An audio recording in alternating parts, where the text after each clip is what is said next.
All right, everybody, we will get started with questions from the Zoom.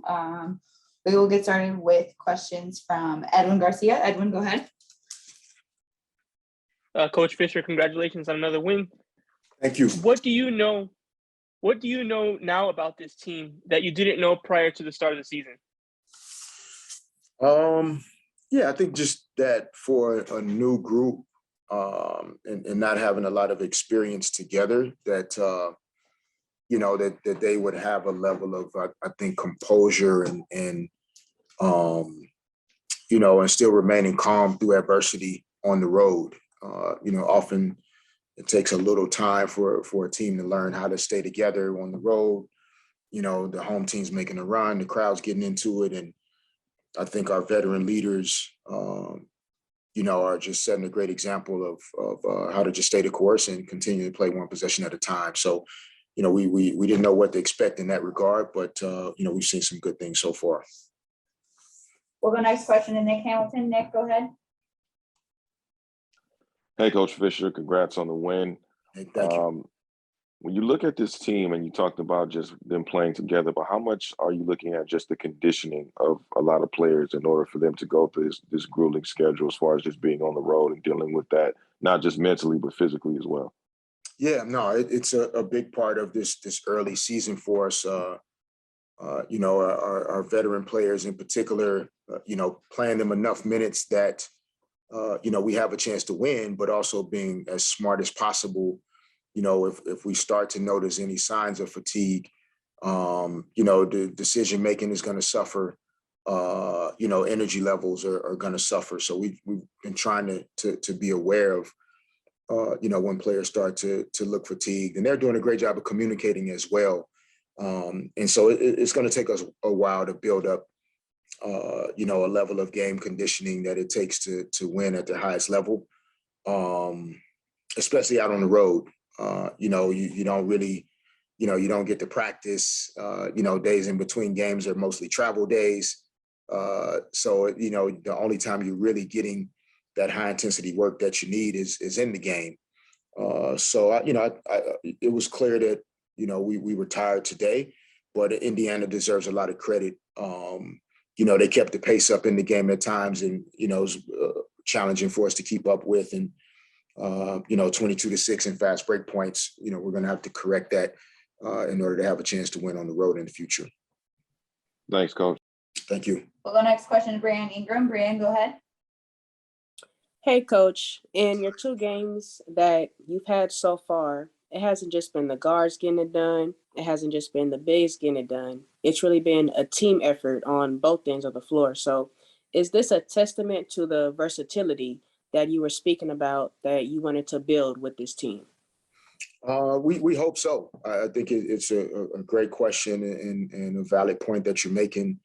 Multiple players being in double figures, in consecutive nights, and, players just making high levels of contribution, even if their point totals aren't, double figures.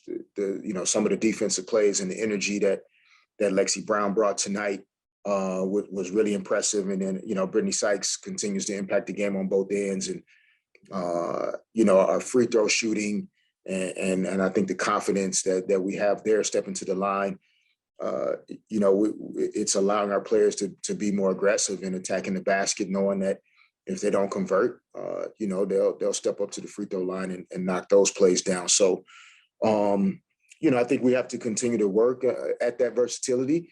We only made 1 3 tonight, but we only took 10.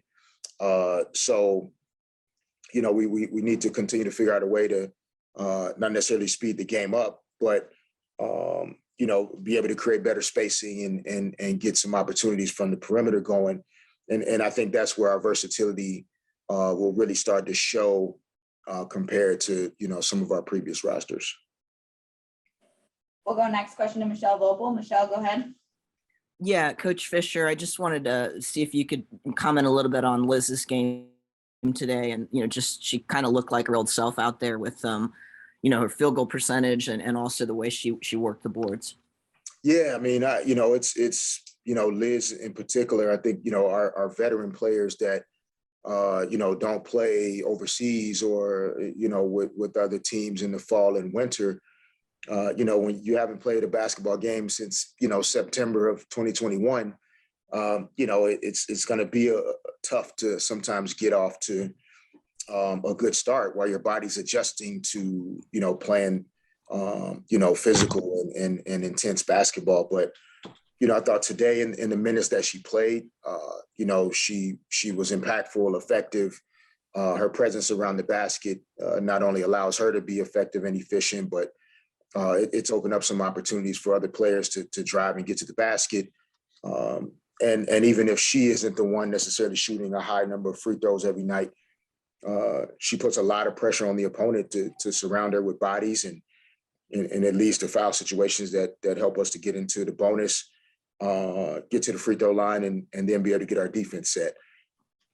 So, she just deserves, a lot of credit for coming back, short turnaround with an overtime game to start.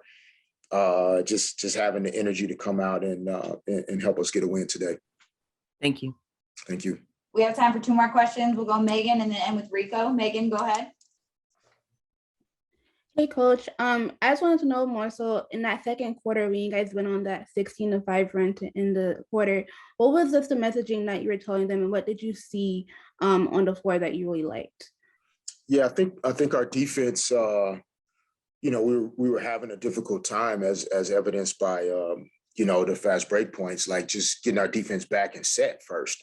And the offensive rebounding that they were hurting us with was causing problems. So I feel like that group was able to rebound the basketball better after getting stops. And then I think Kennedy's pace in that second quarter, putting a lot of pressure on the rim and creating either shot attempts for herself or, Shanae or players being able to get to the offensive glass, NECA getting to the offensive glass. That was a really good stretch for us, in that second quarter.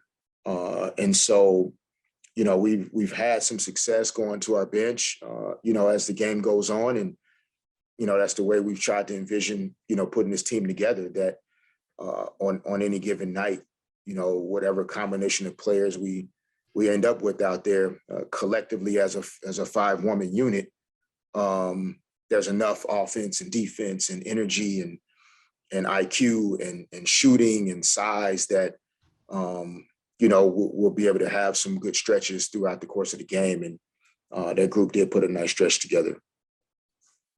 We'll go last question to Rico. Rico, go ahead. Yes. Hi, Coach. How are you? Good evening. Evening, Rico. Okay, quick question, 2 quick questions, Coach, package into one concept and variable in the game.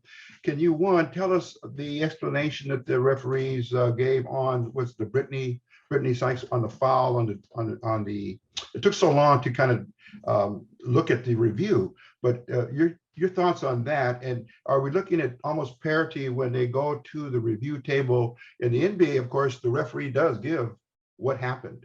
And this thus far, we don't know yet. We have to kind of wonder and see, what are they thinking? Was that like a flagrant? Are they getting ready to, toss the player for what they believe could have been a flagrant foul? And then it goes into the review. But your thoughts on the officiating thus far, how it's looking, and of course, as a variable to the players, kind of know who those crews are out there when they encounter them again. Yeah, I mean, I think, the officials are working their way into the season just like the teams are. And, there are going to be nights where you feel like they're getting them right. And, some nights maybe you're a little more frustrated. I think on that particular play, they were actually reviewing, there was contact on the other end with NECA and Kelsey Mitchell that they went back to take a look at. Kelsey Mitchell she tried to kind of blow through a handoff situation, and she ended up hitting NECA in the stomach and knocked her wind out. And although we Kelsey's not the type of player to do anything, in terms of intent or, to cause harm, but they were looking at it just to make sure. In our opinion, of course, there was enough contact where there at least should have been a foul call, but that wasn't part of the review. They were just looking to make sure that the contact between NECA and Kelsey Mitchell was not anything that was outside of the norms of the game. Okay. Thanks, Coach. All right. Thanks, Rico. You're welcome.